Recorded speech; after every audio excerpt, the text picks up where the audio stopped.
Во Скопскиот кривичен суд денеска започна главната расправа за предметот тврдина 2 во кој според обвинението од СЈО во 2015 непосредно по објавувањето на опозицијските бомби биле уништени системи за следење на комуникации. Прво обвинет во овој случај поранешниот началник на УБК Горан Груевски и 6 вработени во управата. На Груевски кој е во бегство ќе му се суди во отсуство. На почетокот на денешното рочиште судиката на барање на одбраната и обвинителите ја исклучи јавноста од расправата поради изведување доверливи информации. Каталонија очекува конструктивна реакција од Европската унија и Европското медијаторство за отворење диалог помеѓу Мадрид и Барселона, изјави денеска за белгиското радио представникот на каталонскиот регион во Брисел, Амадао Алтафаш. Тој рече дека дошле први реакции од Белгија, Словенија и Литванија и дека Меркел му се јавила на Рахој да му каже дека насилството не е добра опција.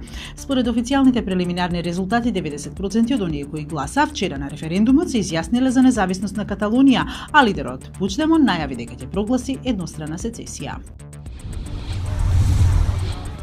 Бројот на загинатите е 20, додека 100 се ранети во пукањето во Менделеј Беј хотелот во Лас Вегас за време на музички фестивал. Шерифот на Лас Вегас Џозеф Ломбардо потврди дека напаѓачот е састрелан, но полицијата трага по неговата соучесничка.